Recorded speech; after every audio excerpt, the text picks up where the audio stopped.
aí, galera, beleza? Como é que vocês estão? Meus amigos, o vídeo de hoje, quero começar falando sobre a CPMI do dia 8 e o que a turminha do Lula está preparando para quando voltar do recesso. Depois, quero falar do caso do Cid, que estava lá na justiça, que abusou do direito de silêncio.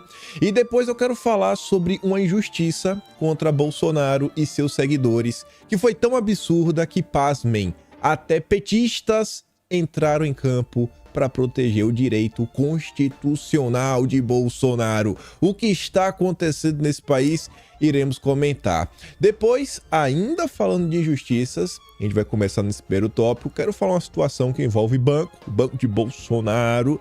Depois vamos falar de Banco Central, uma notícia que rolou no dia de ontem.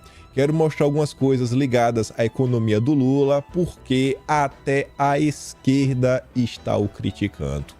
A turma do PSTU, partido de extrema esquerda, fez um jornalzinho que a capa são críticas contundentes à reforma tributária do Lula, falando que ele está favorecendo as elites contra os pobres, os trabalhadores e os operários.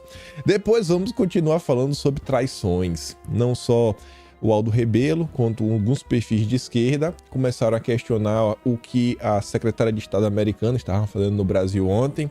Quero mostrar para vocês algumas coisinhas, inclusive uma coisa que o governo brasileiro assinou, que passou desapercebido e que a turma descobriu e comunicou. Só teve uma nota do grupo, né? Foi um evento internacional e o agronegócio tem motivos sérios para começar a se preocupar. Não é só a pecuária, não. É o agronegócio como um todo. Depois vamos continuar falando sobre as desventuras do Dilma e do Haddad, alguns pacotes aí econômicos trágicos que eles estão tentando implantar. Quero falar da turminha da carreta furacão, Jean Willis, vai ou não vai ser contratado pelo Lula? Se der tempo, eleições 2024. E vamos que vamos, vejam só. CPMI do dia 8 define depoimento de ex-diretor da ABIN e tem embate sobre o fim dos trabalhos da comissão. Que depoimento é esse? Quem é esse ex-diretor da ABIN? É o Saulo. O Saulo, em tese, era o responsável pelos relatórios. E aí a turma tá querendo descobrir nesse depoimento quem que tá errado na história. Porque falaram, ó, o Gonçalves Dias foi avisado. Aí o Gonçalves Dias falou, não fui avisado, aí ficou naquela. E aí no meio do processo começaram a vazar algumas informações, inicialmente pela imprensa, depois a turma viu que tinha 2 relatórios, um que foi produzido em janeiro, depois fizeram a comparação com outro, acho que no mês de março, abril, falou, peraí, porque estava faltando informação do primeiro relatório, que são aquelas mensagens que foram direcionadas especificamente para o Gonçalves Dias. E a turma deve perguntar para o Saulo que história é essa, se ele pode ajudar a esclarecer, porque você tinha esses relatórios, né, que não condiziam um com o outro. E a confusão pode crescer e, obviamente, é a típica confusão que o Lula não quer. Já pensou? Pensou que a gente descobre que o ministro do Lula fez alguma coisa errada? Rapaz... Isso a gente só vai saber na volta do recesso. A turma fala assim, os parlamentares debatem a possibilidade de retomar os trabalhos em agosto com o depoimento do Saulo. A gente já vai começar com ele. Além disso, a nota do Estadão comenta 3 coisas. Primeira, a expectativa é que Anderson Torres e Gonçalves Dias sejam ouvidos ainda em agosto. A ordem dos depoimentos vai ser debatida na primeira reunião deliberativa do grupo após o recesso. O Estadão ainda diz que o segundo semestre do trabalho da CPMI também deve ser de embate entre os parlamentares sobre o tempo de duração das investigações. E isso daqui não deveria ser novidade para vocês que nos acompanham com mais frequência. Ainda em maio,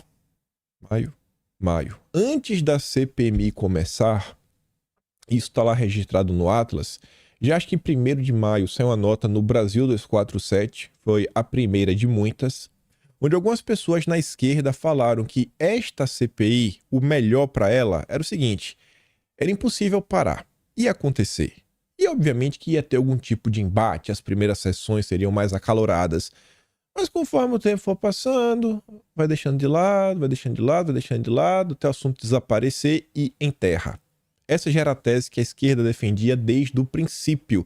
E você vê que chegamos no recesso e o Gonçalves Dias, com tudo o que aconteceu até agora, sequer prestou esclarecimentos. E o que a turma do Lula quer fazer? A comissão instalada no final de maio deste ano, está autorizada a funcionar por 180 dias, portanto, até meados de novembro. Ou seja, a gente vai ter agosto, setembro, outubro, 3 meses e meio. 3 meses, que a gente sabe quando é que volta ali, no meio de agosto, então 3 meses. Vamos ter 3 meses de comissão. O regramento do Congresso prevê a renovação do prazo por tempo igual, ou seja, por mais 6 meses, adentrando 2024. Mas a relatora e os parlamentares governistas, ou seja, os lulistas, estão empenhados em liquidar a apuração ainda neste ano. Por quê? Porque quanto mais cava, mais coisa estão descobrindo. O presidente da CPMI, o Arthur Maia, não decidiu qual lado apoiará, caso sejam apresentados requerimentos de ampliação do prazo de funcionamento do colegiado. Para que os trabalhos sejam prorrogados, é necessário que a oposição apresente requerimento e reúna assinaturas de 27 senadores e 171 deputados. Ainda é necessário que o presidente do Senado, senhor Rodrigo Pacheco, leia em plenário o pedido de ampliação do prazo após a fase de coleta de apoio. Ou seja, estamos numa situação muito complicada, porque no final do dia vai depender do Pacheco, e vocês conhecem o Pacheco, né? É apenas um vassalo do Lula, faz o que o Lula manda, não tem opinião própria, e é isso daí que a gente tem para hoje. Mas vamos saber nos próximos dias. Aí ontem eu falei para vocês que, por mais que o Brasil esteja ruim, um período aí que tá muita gente chateada e realmente tem motivo, né? A coisa tá muito complicada. Eu acho que são nesses momentos que começam a acontecer eventos que podemos utilizar para tentar acordar outras pessoas e mostrar para elas, cara, olha isso daqui, já passou de qualquer ponto, qualquer normalidade, já cruzou todas as linhas de limite. Um caso bem específico é o do Cid. Você pode chegar pro cara e falar assim, irmão, olha só, você pode não gostar de Bolsonaro, você pode não gostar do Cid, você pode querer culpá-los por tudo que aconteceu de pior nesse Brasil, mas onde que se inventou a história de abuso do direito do silêncio? Isso nunca existiu. Abuso do silêncio? O que a gente está falando aqui? É um absurdo. E aí o Ministério Público Federal arquivou a representação contra Mauro Cid. Que é pra você mostrar pro seu amigo isentão, que acha que... cara, olha o que o PT tá fazendo. Isso daqui foi um pedido dos lulistas. Os lulistas, se você fala, você é culpado. Se você não fala, você é culpado também. Tá parecendo que é perseguição, né? Talvez seja. Aí a nota diz, ó, arquivamento da representação criminal movida pela CPMI contra Mauro Cid pelo suposto abuso do silêncio, né? Foi arquivada. E no parecer do Ministério Público fala assim, ó, não há que se falar em abuso do direito ao silêncio do Cid, vez que apesar de ter sido compromissado formalmente como testemunha, verifica-se que as perguntas que lhe foram dirigidas diziam respeito a fatos pelos quais ele já é investigado criminalmente enquanto autor ou partícipe, sendo legítima sua recusa em se manifestar sobre eles. Mas o PT que é o quê? O PT que é confusão. E aí, falando do PT e justiça e injustiça, essa nota aqui eu caí para trás.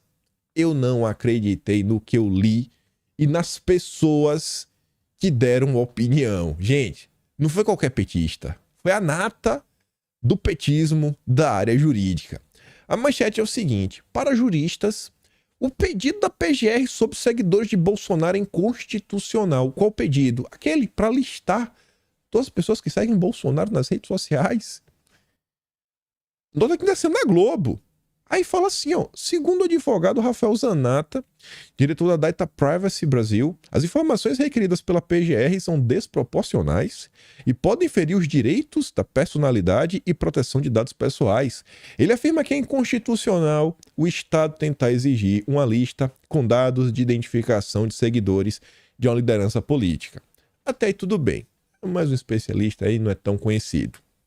Só que depois, essa aqui eu falei, não, o que é que está acontecendo nesse país? Para que eu quero descer. A nota segue falando o seguinte: o fato do pedido ser amplo demais e sem especificar quais seriam os dados, também deixa o requerimento do órgão nebuloso, segundo os especialistas. Coordenador do grupo Prerrogativas, Marco Aurélio de Carvalho, conhecido também como Big Mac, amigo pessoal do Lula, cita a Lei Geral de Proteção de Dados e diz que as plataformas não poderão entregar dados sem justificativa forte que ampare o compartilhamento dessa informação. Caso exista acusação contra algum seguidor, o pedido deverá ser atendido, porém, não havendo sequer suspeita, entregar esse tipo de dado abriria um precedente perigoso. Isso em sua avaliação. Abre aspas. Ao que parece, eles estão pedindo de forma generalizada dados de 30 milhões de seguidores sem indicar um motivo, digamos, plausível bastante para amparar esse pedido. É no mínimo estranho, né? Rapaz, estranho é o Marco Aurélio de Carvalho falar isso.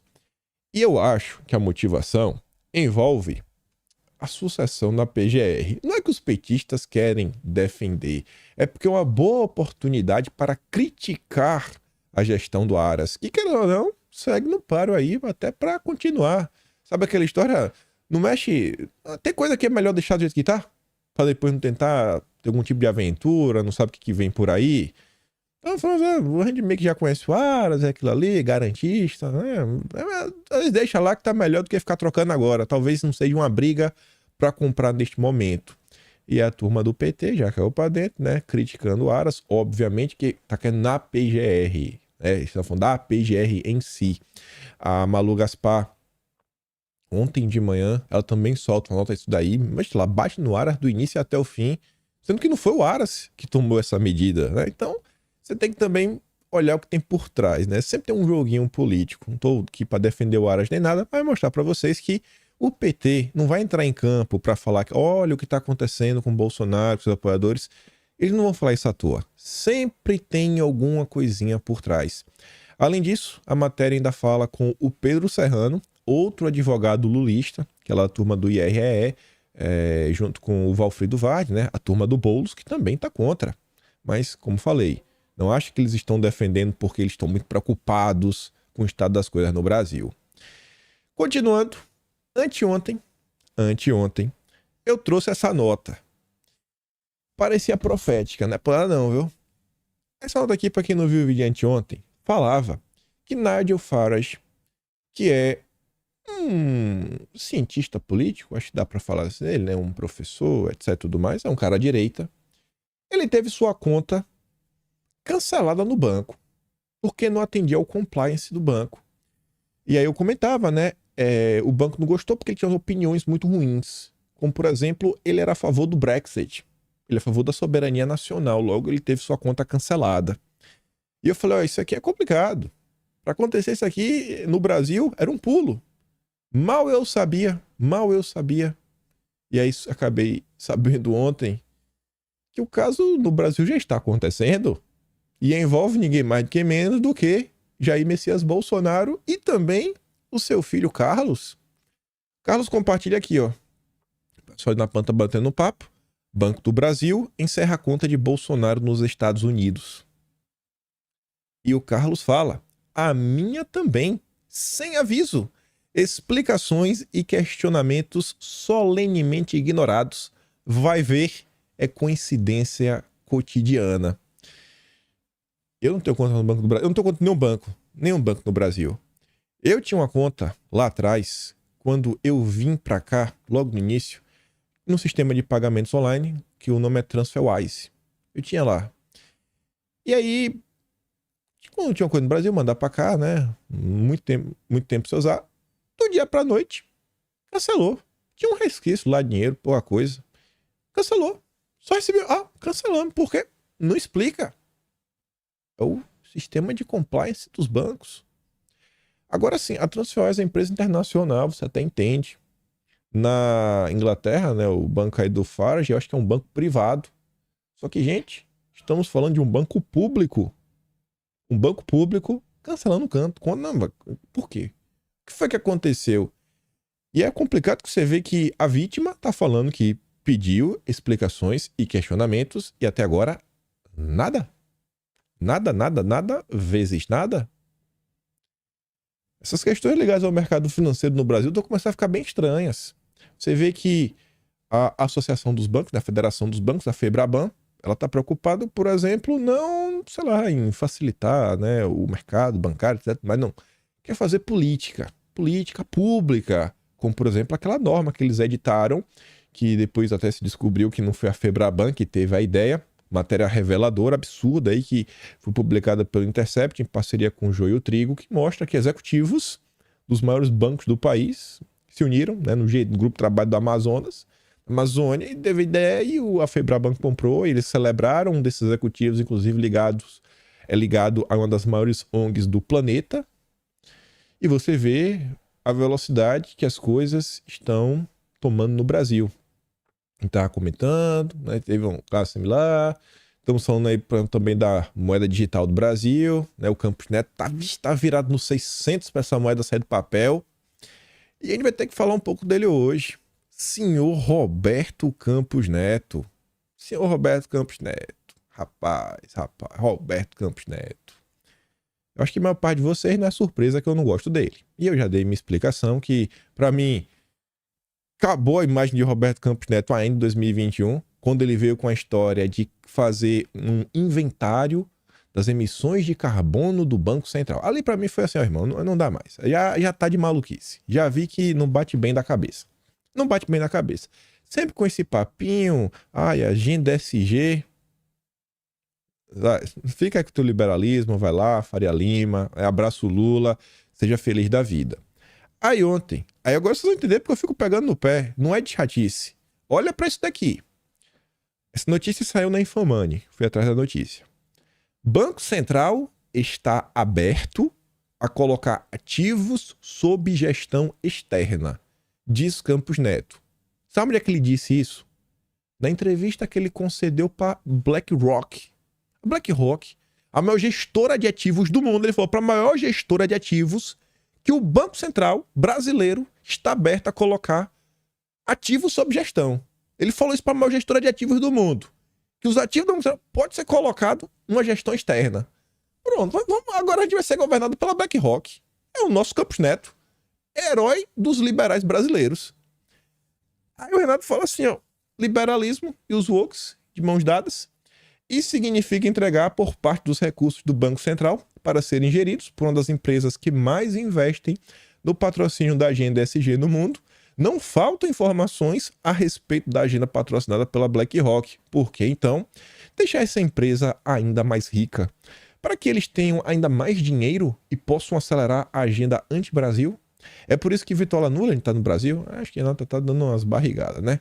Melhor chamar o filho do Soros e entregar a chave do cofre logo, né? Soaria menos canalha. Aí eu fui ver a nota. Falei, vamos ver realmente até o que foi dito. Mas tá ali, ó. O presidente do Banco Central, Roberto Campos Neto, afirmou nesta quinta que a autoridade monetária está aberta a colocar parte do seu total de ativos sob uma gestão terceirizada. E ele fala isso para BlackRock, a maior gestora de ativos do mundo. Os olhos ainda tá brilhando assim, ó, do Larry Fink. Falei, eita, meu garoto, Klaus Schwab vai vir no Brasil dar um beijo na boca do Campos Neto. Com o objetivo, ó, de expandir classes de ativo na carteira da autarquia. A gente está aberto a essa terceirização. Gestão interna, externa, vamos dizer. Hoje, grande parte da gestão não é terceirizada, mas a gente está aberto a fazer isso nessa área, né? Principalmente porque a gente está olhando agora para novas classes de ativo, afirmou ele em entrevista gravada à BlackRock Brasil. Campos Neto explicou que o Banco Central já teve programa de gestão terceirizado anteriormente, lá atrás, nos idos de FHC, mas que ele não foi retomado desde que acabou. Por que será, né? Mas agora, governo Lula, agora tem clima para isso. Lula neoliberal, pois seria mais vantajoso para a autarquia manter algumas operações dentro do seu próprio sistema. A gente outro dia comentou, né, de pensar em algumas classes de ativos que a gente não opera ainda, né, fazer, sempre tentando aprender o máximo sobre o maior número de ativos dentro dos critérios que eu mencionei anteriormente, que é o quê? Preservação de capital e governança e sustentabilidade. A preservação do SG. Você vê, rapaz, o cara tá preocupado com Critério ambiental, o Banco Central do Brasil. Olha só, eu achava que o problema do Brasil era inflação. Era inflação, era PIB contraindo, era desaceleração da economia, era desindustrialização, era juros altos. Mas não, o Campos Neto, ele tá preocupado com a sustentabilidade. Rapaz, indescritível. Aí eu fui tentar mais informações na internet. Banco Central quer criar superagregador de aplicativos de bancos para entregar com moeda digital. Essa é a manchete, que ele também falou sobre isso na entrevista dele. E aí ele traz mais algumas informações também sobre os de fundos, etc, que ele está pensando, né? Gestão terceirizada. Aí fala assim, ó. Em relação às reservas, só 380 milhões de dólares. Pouca coisa, né? Mas ele não vai dar tudo para BlackRock gerenciar. Ele disse que o Banco Central fez uma grande mudança em sua governança e tem uma diretriz específica de preservação do capital. Olhamos muito para a diversificação de ativos, para como fazer uma pegada de sustentabilidade na gestão das reservas, o que não é fácil porque há tantos instrumentos para comprar reservas sustentáveis. Há muito greenwashing. Greenwashing é uma espécie de lavagem verde, né? Você falsificar números para falar que você é sustentável. O Campos Neto, ele não está preocupado em comprar papéis, ativos, coisas que geram lucro. O Campos Neto está preocupado com a Amazônia, com o pulmão do planeta. Vocês entendem quando eu falo que vocês não são liberais na economia? Vocês não são. Vocês defendem o bom senso. Liberal é o Campos Neto. Liberal é o Amoedo. Liberal é o Armínio Fraga. Vocês não são, gente. Para com esse discurso. Para. Vocês não são. A direita foi enganada. A gente achava que todo mundo defendia o bom senso. Ninguém queria um Estado totalitário, que o governo tem a sapato Brás, a boné Brás, a camisa Brás. Tava todo mundo cansado de ver as estatais sendo saqueadas por governos de esquerda. Aí veio a turminha liberal, como quem não quer nada, e falou: vocês são liberais. Vocês são liberais. Estado mínimo, etc. Liberais. A turma queria ver o PT longe das estatais. Então a gente deve ser liberal. Não são.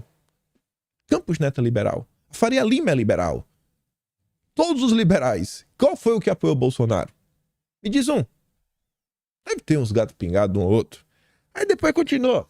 Às vezes quer diversificar moedas em um determinado país, tem uma característica não tão boa e acaba piorando seu critério de sustentabilidade. Então, no final, é preciso montar uma grande matriz com governabilidade, com sentido de preservação.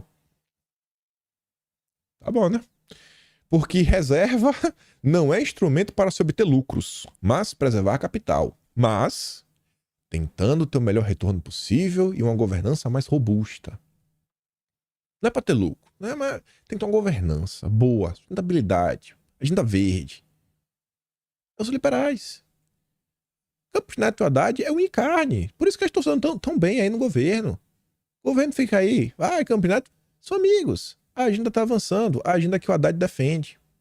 E aí, para não ficar só... Mas e aí? O que é que a gente faz? E qual seria, então, o caminho?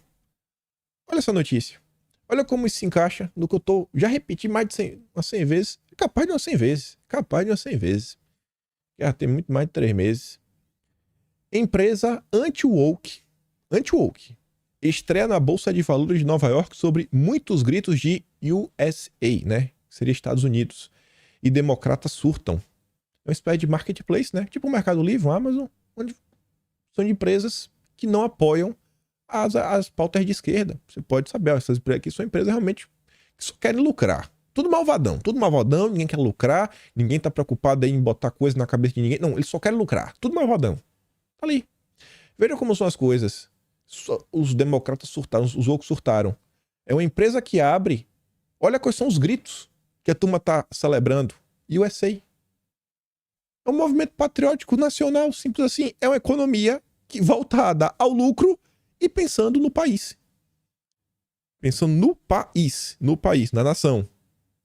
E focada no lucro. Olha como é óbvio a solução. Olha como a solução é óbvia. E é o que eu digo para vocês. Ao redor de todo o planeta, tem inúmeros focos de movimentos nacionais voltados em um projeto de país, de nação, patriotas que estão falando, cara, está errado. O caminho que as coisas estão tomando está errado. Isso é um levante contra uma agenda internacional, que é a agenda ESG. É o caminho. É o caminho que a direita está tomando ao redor do mundo. Continuando. Olha o governo Dilma. Isso daqui eu não acreditei. Mas não é possível, não. A situação do Brasil realmente é calamitosa. O Brasil tem um PIB considerável quando você compara com a cone vermelha, que é a África do Sul, com a azul escuro, que é o México, com a verde, que é a Colômbia. Quando você compara com os emergentes, como toda a América Latina, o PIB brasileiro é muito maior do que desse país. Muito maior. E aí, quando você olha a proporção do juros da dívida que é gasto proporcionalmente em relação ao PIB, o Brasil com PIB gigantesco. Agora no governo Lula, mal começou, 6,8%, 7% do PIB só para pagar juros para banqueiro. Qual foi a notícia do encerramento do governo Bolsonaro? Pela primeira vez da história do Brasil, reduzimos a relação dívida-PIB. Se você reduz a relação dívida-PIB, você está reduzindo os juros que você paga. Isso é matemática básica. Matemática básica. Isso é um absurdo. É um absurdo. Ninguém paga tanto juros nesse país. Mal começou. Saiu de 5,9 para 6,8. Vamos terminar o quê? 2026, com metade do que o Brasil produz, só dando dinheiro para banqueiro? E eu tô falando assim porque a esquerda, se diziam, né, os grandes combatedores dos banqueiros. A esquerda surge para lutar contra o neoliberalismo. Então você tem que usar as palavras gatilho do vocabulário deles contra eles, porque eles ficam malucos. Eles ficam igual siri na lata, se debatendo, nervoso, não sabe o que falar, não sabe colocar a cara. Aí você vê, ó, a Haddad lançou uma agenda de reformas financeiras, 17 propostas. Só quero falar de uma delas, a 11ª. Instrumentos financeiros ASG. AEE. A e E são a mesma coisa, porque A no português é ambiente e o E no inglês é environment, que também é ambiente. Então, é a agenda ESG, eles só abrasileiraram. O Haddad está lançando um pacote de reforma de instrumentos ESG. Vejam só, é esse o governo de esquerda alinhado ao BRICS? Não, é um bando de traidor. É um bando de traidor. Quem diz isso não sou só eu não, viu? As reclamações do PT, e não são só do PT, são de outros setores também, a gente já mostra depois disso. Ministros petistas têm definido o 3º mandato de Lula como um governo com profundas contradições e de opiniões muito distintas sobre questões estratégicas. Leia aqui sobre as pautas históricas da esquerda. É um governo de traição. Traíram a sua própria base. Eles temem que a situação piore com o embarque do Centrão, né? Porque já está ruim, tende a piorar. E uma eventual perda de espaço do partido nesse plano dos ministérios, embora até agora o PT tenha conseguido empurrar a conta para outros aliados. A gestão petista enfrenta dilemas em temas como a exploração de petróleo na margem equatorial do Amazonas, que opõe a Marina Silva e o Alexandre Silveira.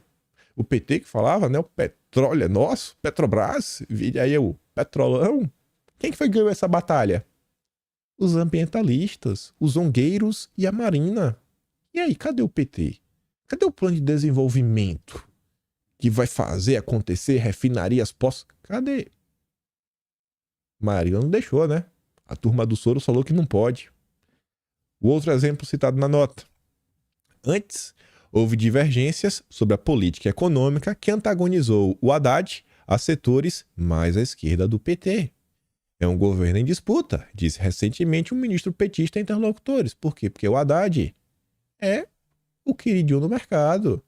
O Haddad é o queridinho do BTG, do Bradesco, da Fiesp. É uma autoridade, cara, sensacional. Faz tudo que os banqueiros querem. E a esquerda só falta passar mal, você fala isso pra eles. Eles não aceitam. Eles juram de pé junto que Lula é o herói do povo brasileiro, que está combatendo o neoliberalismo. Só em Nárnia. Só em Nárnia. E aí, pra vocês verem, o jornal do PSTU, acho que é o Partido Socialista dos Trabalhadores Unidos. Não sei qual o que significa, mas é um partido socialista. Valeu. Opinião Socialista, R$2. Se você quiser comprar, né? Tá mais tarde de graça no site. Para fazer o download. Olha a capa. Olha a capa. Entenda por que a reforma tributária só beneficia os ricos. Quem tá falando isso é o PSTU. Tá falando da reforma do Lula, viu? Governo Lula... Olha, governo Lula. Nem falou que é o Centrão. Governo Lula aumenta isenção aos grandes empresários, banqueiros e ao agro. A custa de mais impostos, a classe trabalhadora e a classe média. Rapaz, o que é que tá acontecendo nesse país? Eu digo, as máscaras estão caindo. Apoiado pela Fiesp. Pô, o sobrinho, né? Sobrinho dele, Josué Gomes.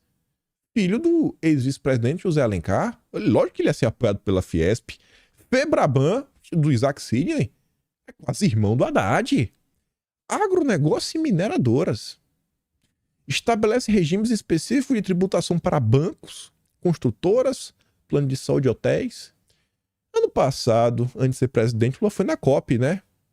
Ele foi de avião, não foi? De um amigo, né? O amigo do Lula era da área de plano de saúde? Não sei, tô na dúvida agora. Reduz impostos da saúde e educação privadas, isentando completamente as instituições ligadas ao ProUni. Não mexe na estrutura tributária regressiva que faz com que os só assalariados e pobres paguem impostos.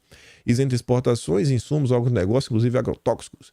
E extingue impostos ao longo da cadeia produtiva e joga tudo para o consumidor final, penalizando os mais pobres. Lula? Não faça isso, Lula. Não faça isso. A reforma é tão ruim que nem a esquerda quer. Só sobrou os banqueiros que o Lula tanto gosta. Rapaz, a esquerda deve estar perdida, viu? Aí a Money Times comenta: gasolina e luz mais caras. Reforma tributária pode trazer brecha para mais impostos. Ontem a gente trouxe uma nota do Estadão, né? 3 tributaristas comentando sobre a brecha para encarecer energia elétrica. E tá falando sobre isso. E a turma aqui tá falando que além da energia elétrica, vai vir aumento na gasolina. Tá lá o imposto do pecado. Ali, ó. PEC traz uma brecha, né? Um item tem sido questionado pelo setor de energia e combustíveis, pois pode abrir espaço para mais tributações e, consequentemente, encarecimento das contas de luz e energia. O ponto questionado trata do chamado imposto seletivo, imposto do pecado, proposto pelo governo para produzir serviços considerados prejudiciais ao meio ambiente. A PEC é muito vaga. Isso dá ensejo a uma série de coisas. Eu devo continuar porque vocês já estão cansados de ouvir. Já entenderam os problemas do imposto do pecado. Seu governo Lula, desnudado, que tudo aí sendo escondido pela Rede Globo, né? É o luloglobismo, tudo junto e misturado. Mas vamos continuar falando que as traições não param. As traições não param. Mas antes disso, falar um pouco da imprensa. Mortes violentas no Brasil atingem menor número em 12 anos. Podiam falar que durante o governo Bolsonaro, né? Seria bem justo. Foram 47,5 mil vidas perdidas. A taxa tem caído desde 2018. Pois é, né? Tivemos aí os 4 anos mais seguros dos últimos 12 anos. Os 4 mais seguros, né? 2019 e 2022. Espero que continue caindo. Aqui não tem como torcer contra a TGT1. Aqui não tem como torcer contra. Realmente torcer. Lula, bora, Lula. Aqui não tem como torcer contra. Aqui é impossível. Impossível. Eu espero que o Lula realmente consiga. Aqui não tem como torcer contra. Mas de jeito nenhum. Nenhuma pessoa vai torcer contra isso daqui. Mas tem os números. Né? Obviamente que a imprensa vai omitir que foi no governo Bolsonaro. Mas tem os números aí para quem quiser ver. Mas voltando para a imprensa. No vídeo de ontem, eu trouxe a nota para vocês. Mostrando como é que funciona, né? Esse novo movimento que está aí. É um movimento totalitário, ditatorial. Eu chamo de luloglobismo, porque eu acho que é o melhor exemplo. É um poder estatal autoritário, como é os estados autoritários. A diferença é que a agência de propaganda do governo não é pública. É uma concessão pública, né? Seria isso. A nota falava que deputado insultado por Bolsonaro planeja a candidatura à prefeitura de Porto Alegre. Aí eu falava uma pra você, falei, Olha só, né? A Maria do Rosário perdeu o nome. É a deputada insultada por Bolsonaro. É o tempo todo a imprensa fazendo isso. Pois bem, comentei isso no vídeo ontem de manhã. Ao longo do dia, o que é que a imprensa faz de novo? Senador bolsonarista furioso. Pronto, ele não tem nome? Ele não tem nome. É o senador Bolsonaro, ele não tem nome. É o bolsonarista. Pronto. As pessoas agora perderam o nome. Se você consegue atacar Bolsonaro com aquilo ali, pronto, a pessoa perdeu o nome. Aí vai ser vítima de bolsonarista, né? Deputado bolsonarista, senador. Aí você vê como é que você faz. Dá pra atacar Bolsonaro? Dá. Então bota Bolsonaro no título e esquece a pessoa. A pessoa não importa. A pessoa não importa. E eu aqui não tô falando que esse cara tá certo, ele tá errado. Eu tô tentando falar sobre a imprensa brasileira. E é o tempo todo passando pano para o Lula. Quando é o outro lado, meu Deus do céu. Mas vamos continuar. Ontem comentamos, e anteontem, né, foi o grande assunto, aquelas falas do Lula. Aquele fez lá, né, que tem que agradecer pelos 350 anos de escravidão. Pois bem, quem procura acha, e o Google tá aí. Olha essa nota da nossa queridíssima Eliane Cantanhede, a jornalista do Disjuntor. 8 de novembro de 2003, e mais uma gafe. Presidente comete gafe e causa constrangimento na Namíbia. Lula disse que cidade limpa e bonita nem parece da África. Ué, por quê? Porque na África não tem cidade limpa e bonita? Foi o que Lula disse em 2003, 20 anos atrás. As coisas não mudam, gente. É a mesma coisa. A mesma coisa. Nada do que está sendo feito hoje não já aconteceu no passado. O problema é que agora existe no país um movimento preocupado com o Brasil. E aí agora é um grande problema, porque antes eles podiam fazer o que eles quisessem, sem medo de nada, sem medo de ser feliz, podia pisar no acelerador. E se não fosse Lula, ia ser Fernando Henrique, se não fosse Fernando Henrique era a Dilma, se não fosse a Dilma tinha o José Serra, o Alckmin. O Alckmin inclusive tá com o Lula, né, juntos. Mas tá ali, ó, o Lula deixou constrangida a comitiva brasileira ontem, ao dizer num discurso de improviso que Windhoek, não sei se é assim que se pronuncia, a capital da Namíbia, parece não estar na África por sua limpeza e arquitetura. Abre aspas. Estou muito surpreso, porque quem chega a Windhoek não parece que está num país africano. Acho que poucas cidades do mundo são tão limpas e bonitas arquitetonicamente quanto esta cidade. E poucas cidades têm um povo tão extraordinário quanto aqui, né? Disse o Lula lá surpreendendo a plateia que ouvia na State House, sair do governo local. Não é de hoje que ele ofende. Aí, o UOL, mais uma vez, com seus grandes colunistas, nesse âmbito internacional, ontem veio nos falar que o Maduro não é democrata. Mas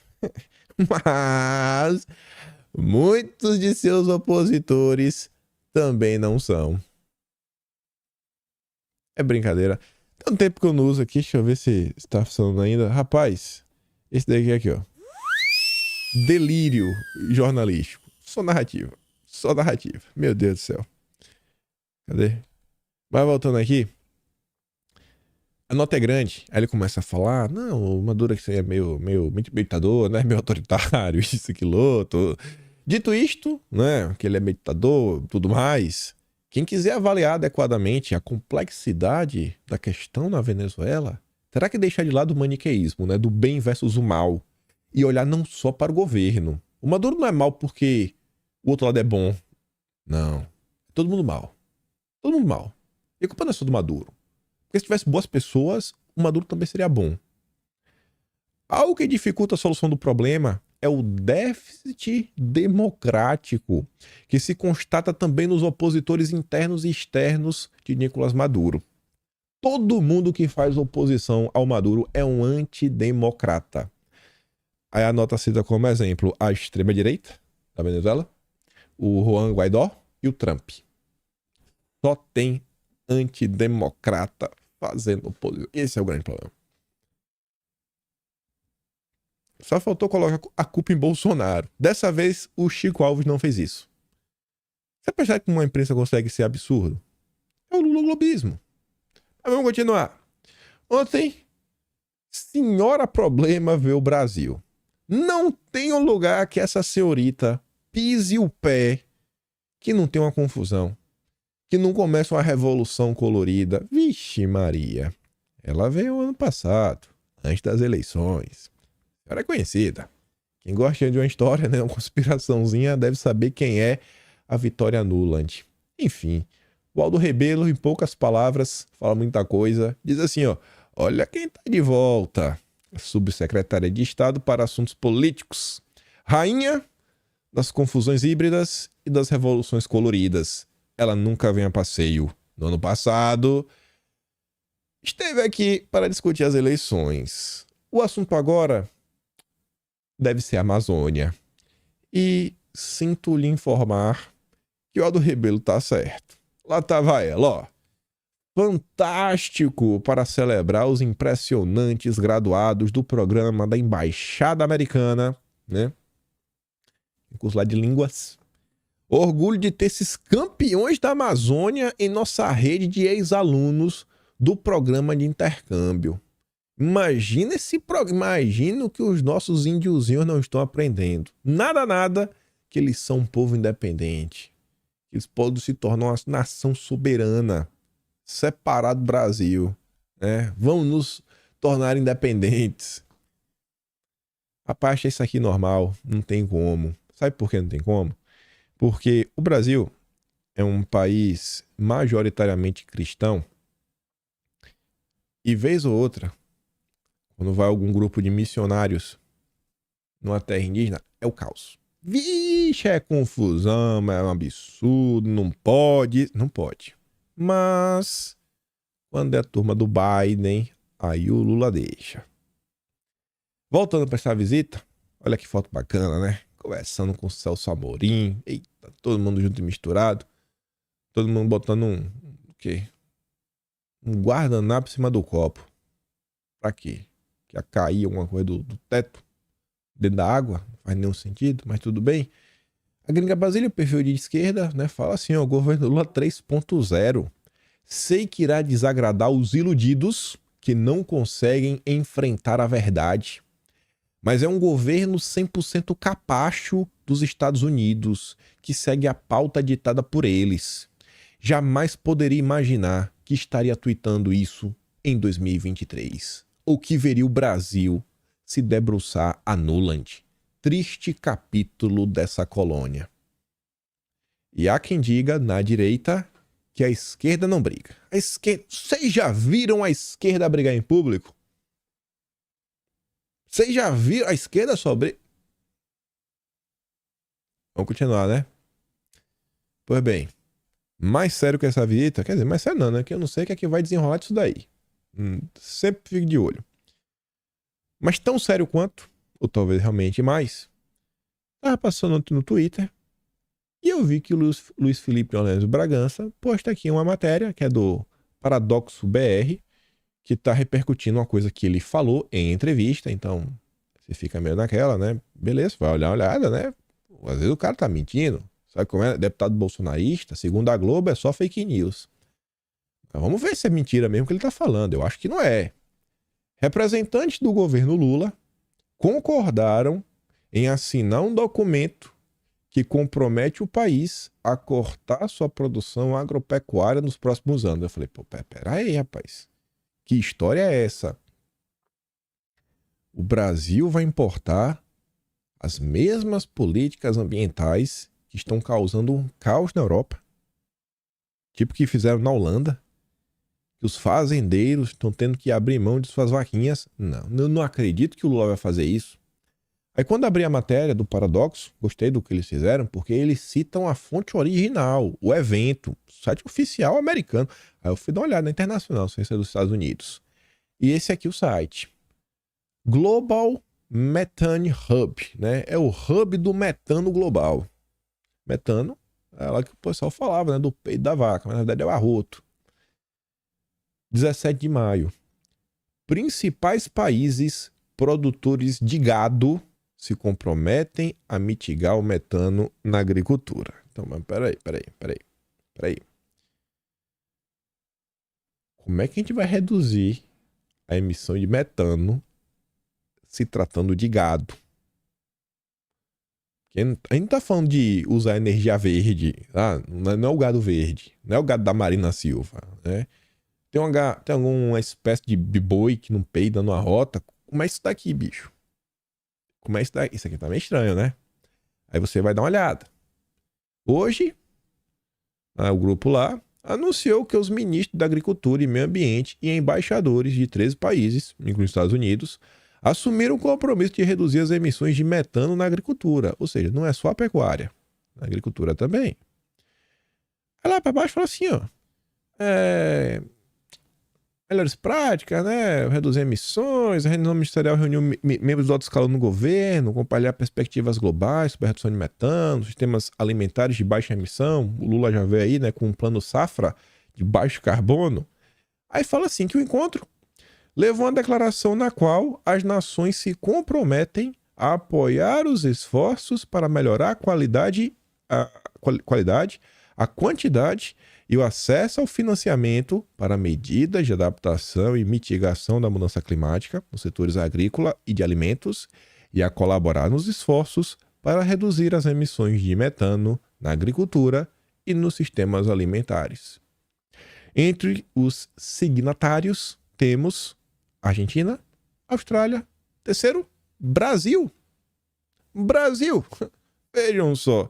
Aí depois vem Burkina Faso, Chile, República Tcheca, Equador, Alemanha, Panamá, Peru, Espanha, Estados Unidos e Uruguai. Eu senti falta dos países do BRICS. Senti falta dos países do BRICS. Né? Então, a gente reduz, o Brasil, né?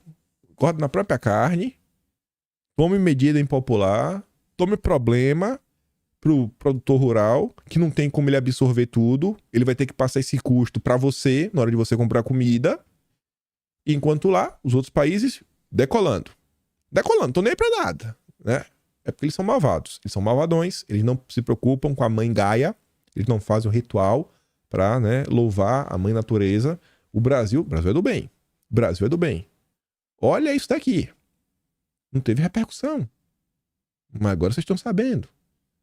O governo da Espanha vai organizar uma segunda conferência no que vem para monitorar e promover os esforços de implementação relacionados à declaração e incentivar a adesão de mais países. Vai virar uma COP. É a COP do peido. A COP do peido. Vejam só. Controle. Vão fiscalizar o peido dos bois. Meu Deus do céu. Peido e arroto. Comentamos sobre a queda na violência. Aí você vê. Violência letal na Amazônia. 33,8. Ali a taxa, né? Para, sei lá, quase 26 pessoas e taxa superior à média nacional, né? Ali acha a média por 100 mil habitantes. Demais municípios, 21,9. Você vê que a região amazônica, além de ter uma infraestrutura pior, porque não deixam que ela se desenvolva, ainda é mais violenta. O Amazonas Azul fala assim, ó, o isolamento provocado pelos zongueiros e exigências internacionais levam à falta de desenvolvimento, emprego e perspectiva. Amazônidas ficam à mercê do monte de criminosos, né? O que cada dia mais gera violência na região. Já perdemos a Amazônia para os zongueiros. E agora, para a criminalidade. Vejam só como são as coisas, né? Esse é o Brasil do Lula. Brasil do Lula, que não quer resolver. Só que tem mais. Tem mais. Mais maldades, mais planos mirabolantes. Só que antes, deixa a turma fingir que tá fazendo alguma coisa, né? Você vê como são as coisas. A vontade de lacrar, a vontade de arrotar uma agenda ideológica é mais importante que qualquer coisa. E você vê, ele não é inteligente. Se o Alexandre Silveira, duvido que ele vai me escutar um dia. Mas se ele estivesse me escutando, e ele quisesse popularidade, sabe o que ele teria dito? Vamos abaixar o preço da conta de luz. O que é que o pobre entende? O que é que o brasileiro comum entende? O afegão médio entende? Não. E tem que lacrar. Woke. Plano de descarbonização da Amazônia sai em agosto. Gente, sabe o que ele está falando? Linhão do Tucuruí. Com primeiras iniciativas, Silveira citou o início das obras para conectar Roraima ao Sistema Interligado Nacional, uma vez que o estado é o único totalmente isolado da malha elétrica do país, e também a inauguração da interlocução de Paratinins, no Amazonas, ao sistema. Uma parte está isolada antigamente, a energia vinha na Venezuela. A Venezuela quebrou. Aí agora são várias termoelétricas que queimam diesel a preços caríssimos. E essa conta, no final do dia, ela é rateada para o Brasil inteiro. Ele podia falar, a conta de luz vai baixar. Só que esse projeto, do Tucuruí, anos e anos e anos que nunca saiu do papel porque os zongueiros não deixam. Mas esse cara, ele não está preocupado com isso. Ele não está preocupado com a soberania nacional. Assim, tem soberania, levar infraestrutura, melhorar a qualidade de vida dos brasileiros. Olha qual é a intenção. Lacrar em torno de uma agenda verde. É só isso que o governo Lula pensa. Só falam sobre isso. E aí, sobre o Tucuruí, eu queria lembrar algumas coisinhas, e é isso que vocês vão entender. Essa obra, ela está sendo... Estão tentando tirar do papel há mais de 10 anos. Mais de 10 anos. Governo Bolsonaro tentou. Quando foi em setembro de 2021, parecia que estava para ir. Leão do Tucuruí, Bolsonaro anuncia a obra que liga a Roraima. O Sistema Elétrico Nacional falou, agora vai. Depois falava, Ministério Público Federal, pede suspensão imediata da licença, concedida pelo Leão do Tucuruí. Aí ficava naquela vai, não vai. Justiça homologa acordo para a construção de Leão do Tucuruí. Aí, isso foi em setembro do ano passado. E aí você vê que desde 2013, a turma tá brigando com isso daí, bicho. Tem que conectar, meu Deus do céu, tá um absurdo, etc, tudo mais. E a coisa não quer sair do papel mais de jeito nenhum. De jeito nenhum.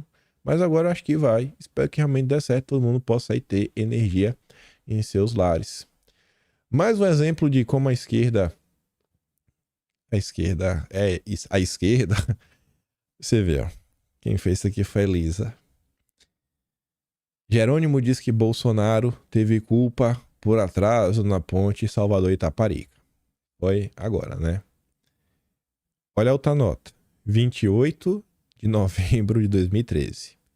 Prometida por Wagner para 2013. 2013. Ponte Salvador-Itaparica não saiu do papel. Mas a culpa é de quem? De Bolsonaro. A culpa é de Bolsonaro. Prometeu em 2013. A culpa é de Bolsonaro. Mas beleza. Aí vem o Rui Costa. Ele disse que o novo PAC vai ter um fundo verde para financiar descarbonização da economia. Nem para falar que não, vamos fazer aqui um PAC, desenvolver o Brasil para a nação. Não. Fundo verde. Nós vamos ter um novo PAC, a criação de um fundo verde para que possamos captar recursos a taxa de juros muito baixas. E quem que vai ter acesso a essa taxa de juros muito baixas? Quando a gente retira ônibus movido a diesel e substitui por ônibus elétrico, estamos deixando o meio ambiente mais limpo. E a passagem está ficando mais barata? Tem mais ônibus? As cadeiras, né, estão em uma condição agradável de sentar? Tem mais linhas? Tem maior facilidade para a população? Serviço de mais qualidade? Não, a preocupação não é essa. O governo Lula é um governo ESG. O pobre não tem espaço, só no orçamento na hora de pagar imposto. COP30 e pacote verde serão priorizados em comissão temática do Conselhão. Conselhão do Lula, né? Essa é boa. Pacote de transição ecológica e a COP30 serão temas prioritários na recém-criada Comissão Temática de Meio Ambiente e Desenvolvimento Sustentável, que é o novo braço do Conselhão. O logobismo, né? Ele tem essa fusão com o setor privado. O colegiado reúne o presidente da FEBRABAN, Sidney, e a prima do Moro, Ilona Zabó. Ilona Zabó hoje é secretária, não é secretária não, eu não sei se é o secretário, eu não sei qual a posição dela, mas enfim, é conselheira. O Guterres, presidente da ONU, tem 12, porque o 2, né, seria assim, 12 conselheiros, quase os apóstolos, Só que do cara lá de baixo só pode. Um é Lona Zabor. Ou seja, a ONU vai ditar no Brasil o nosso plano de transição ecológica. Não precisamos do parlamento. A decisão vai ser feita por essa turma. Sensacional. O Sidney deve estar doido, né? Ele sentiu o gostinho de aplicar aquela norma, né? Negando, porque vai negar crédito a partir de 2025 aí para os frigoríficos. O ônus de provar que é inocente agora não é mais da vítima. Sendo mais inocente até que se prove o contrário. Agora você é culpado até que você prove que você é inocente. Aí ela vai continuar falando o seguinte também, ó. A ideia é que o grupo discute e apoie diretrizes ligadas à questão do clima. A estratégia encabeçada pela Fazenda, ou seja, pelo Haddad, buscará promover a transição do país para uma economia de baixo carbono por meio de iniciativas como a criação do mercado regulado de carbono e a emissão de títulos verdes. Essas duas medidas é similar à questão depois do pecado da extrafiscalidade. São medidas punitivas, né? Mas eles vão falar que na verdade é o contrário, que são medidas para você incentivar que as pessoas façam certo. Eu acho que vai ser o contrário, acho que vai ser para punir, para obrigar as pessoas a seguirem a agenda deles. Perceba que, mais uma vez, ninguém está falando aqui sobre crescimento econômico, sobre industrialização, sobre melhorar a vida das pessoas. Nada disso está sendo dito. A preocupação é com a mãe Gaia. Aí, continuando, só notícia de ontem, não posso fazer nada. Ex-primeiro-ministro do Reino Unido confirma palestra na Amazônia. Quem?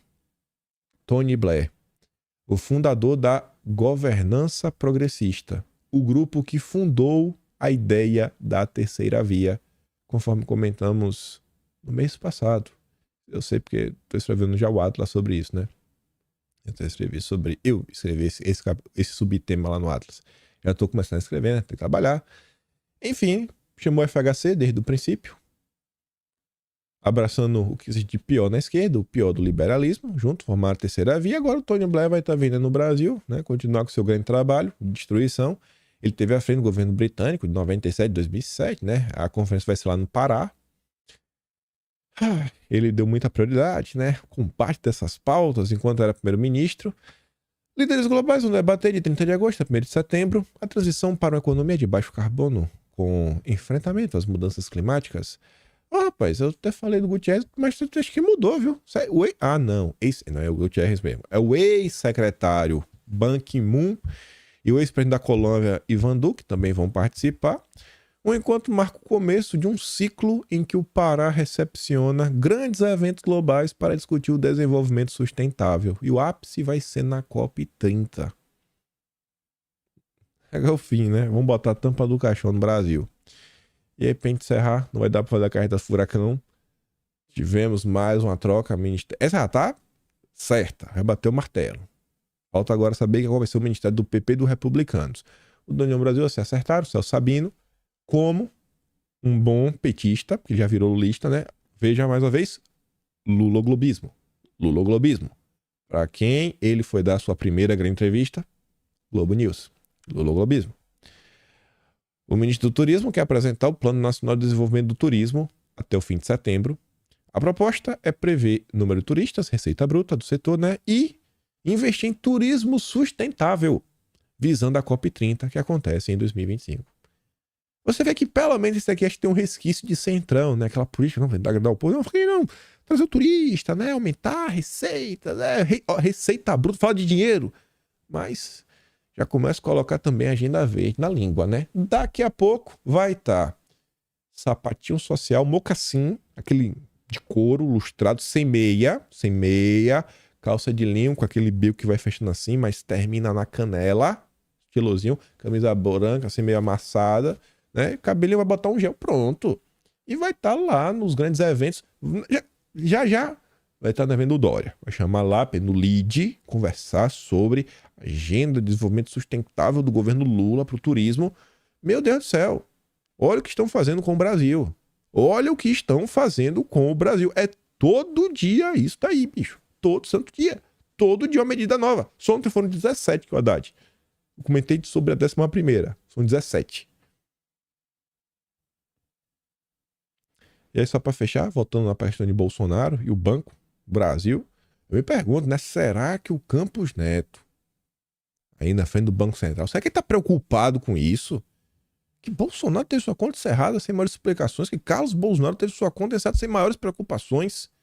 Ou será que o Campos Neto tá preocupado com as entrevistas do Galípolo e como ele pode fazer para ajudar a BlackRock, né, a administrar o Brasil? Isso tem que falar assim, sendo irônico, sarcástico, porque é como as coisas estão, né? Ela tenta levar na piada, né? Falar, é um grande teatro das tesouras, né? Estão tentando remontar. Ai, dureza. Amanhã a gente comenta um pouco sobre a queda da Furacão, juntando as notícias sobre a eleição. É bom que tá juntando mais coisa. E por hoje fico por aqui. Como eu sempre digo, se faz meu trabalho, passa no canal. Tem um Tony Valeu, tem um P na descrição. Atlas Brasileiro, kimpai.com.br. E lembra daquela compartilhada básica. Volta amanhã, né? Pelo amor de Deus. E deixa aqui aquele grande beijo, abraço. Tamo juntos. Valeu, meus amigos. Fui!